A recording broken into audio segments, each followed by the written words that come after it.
Portugal have just defeated Spain to win their second UEFA Nations League competition, and in only the 4th edition of the UEFA Nations League, Portugal are now the only country in the world to have won the UEFA Nations League 2 times, defeating Spain in an incredible match. What an incredible match this was, an incredible competition. There was so much crazy stuff going on, and Portugal were absolutely incredible last night. They were very, very good.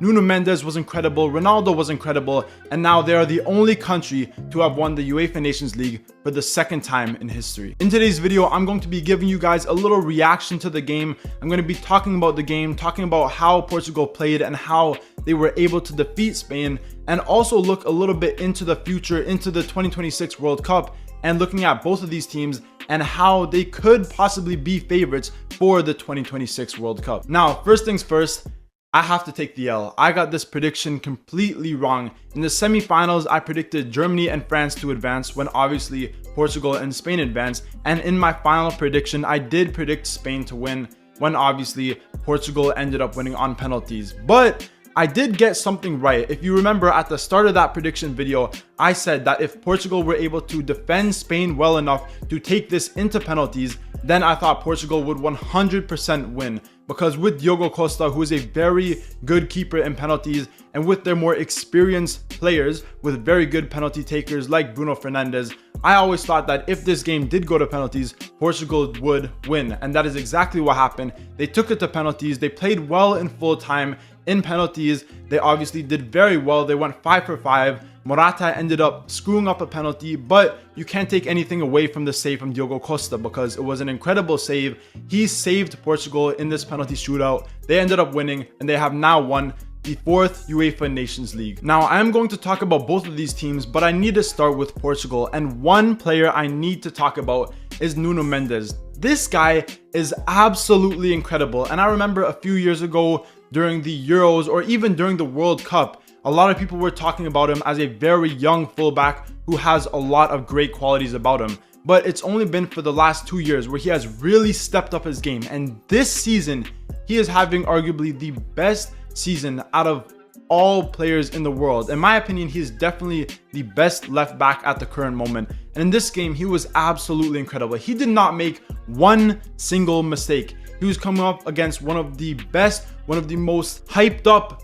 wingers in world football, Lamine Yamal, and he completely locked him up. He did not make one mistake. And obviously he did end up scoring that first goal for Portugal, which did end up getting them level in the game 1-1. And it was an incredible strike. What a beautiful finish. And even for the second goal from Ronaldo, that was all him. He had the ball. He's the one that crossed it into the box. Obviously it did take a big deflection, but Nuno Mendes is 100% the player of the match. And in my opinion, probably the best left back in the world. I'm not even glazing, but he is absolutely incredible. His defensive ability, his decision making, his attacking prowess, his crossing ability, his pace, his dribbling. He has everything you need from a left back. And at such a young age, I think in the next few years, he could really be a generational talent in that left back position. But you also have to look at Cristiano Ronaldo in this Portuguese side, because obviously in recent years, Ronaldo has been receiving a lot of backlash from Portuguese fans, from the press, saying that he's not good enough to play with the national team. Now, in my opinion, I think he is clear of Gonçalo Ramos. Obviously, he's not at the level that he once was, but I feel like from the last Euros to now, he has really changed as a player. I feel like his role has kind of changed in this Portuguese side, where before he was the main man, everything came through Ronaldo, but now there's a lot of young players, a lot of incredible talent around him, and he plays more of a target man. He's not touching the ball as much, but he knows his position, he knows his role, and I think he is really adapting well to this role. And looking forward to the 2026 World Cup, I do think Ronaldo is still the main striker and the main option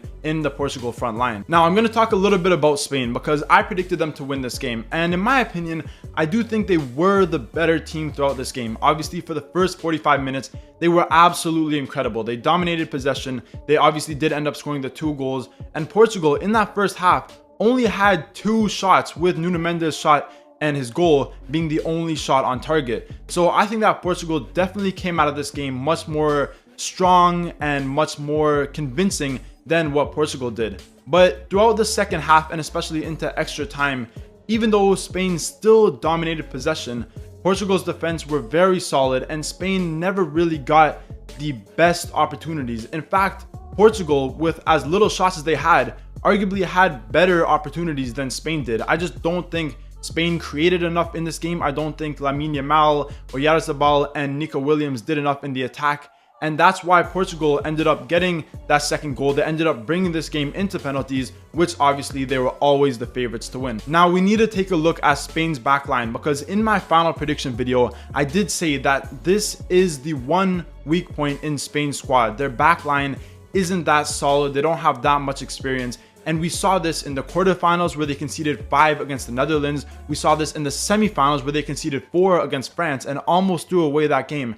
And once again, we saw it in the final where their backline did not do the job. Portugal did not have much of the ball. They didn't have many shots, but the shots they had were high quality shots. They were good shots. They were good attacks. And the reason why they got these opportunities is because Spain's backline did not do their job. This right back Mingueza guy did not play very good. I think Pedro Porro would have been a much better fit in that position. But even Huijsen and even Lenormand didn't really play that well that game. I don't think they defended that well. I think on Nuno Mendes' first goal, they could have closed them out much faster than they did, and they probably could have prevented that goal from happening. And even with Ronaldo's goal, it was a little bit of a scuffy goal, but still, if Spain defended better, they definitely could have won this game. Now, I have been hearing a lot of people talk shit about Lamine Yamal, and in my opinion, there is nothing to critique about him in this game. Yes, maybe he wasn't the best player on the pitch. Maybe it wasn't his best game.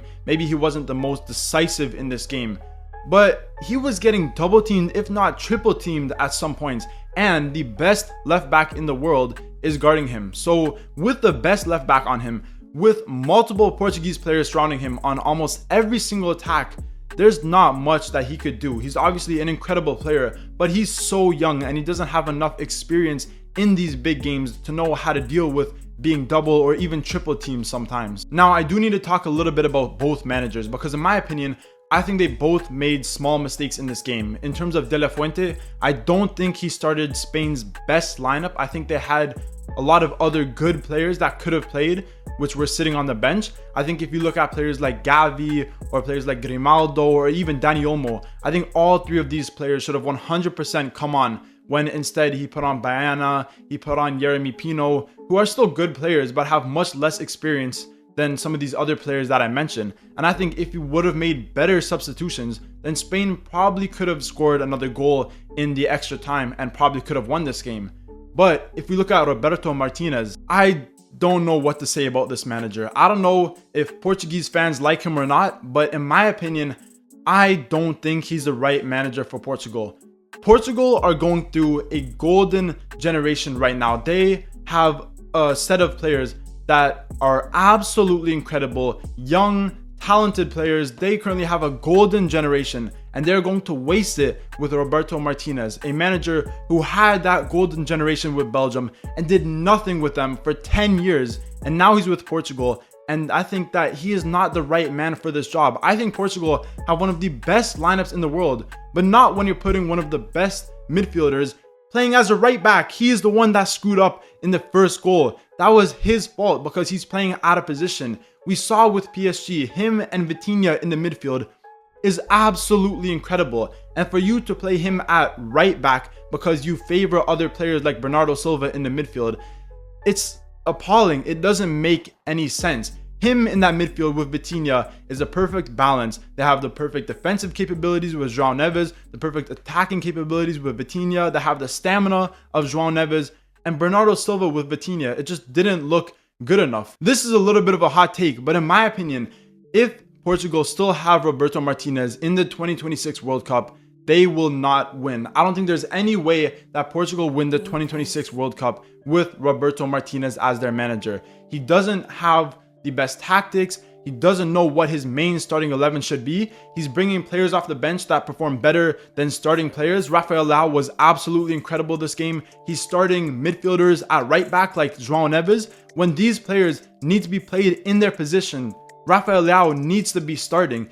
He needs to change up his tactics. He needs to change up his starting lineup.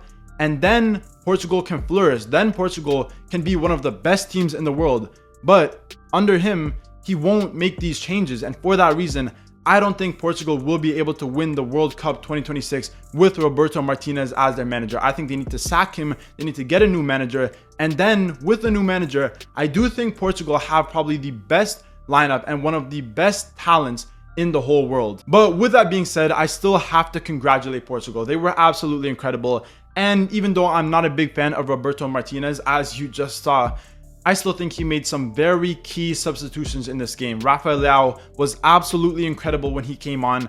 I think that Nelson Semedo playing in that right back position is far better than João Neves. I think that even though João Neves is a great player, he didn't have a good game, and it was the smart decision to take him off. I think taking off Conceição was also a good decision because he as well didn't have the best game.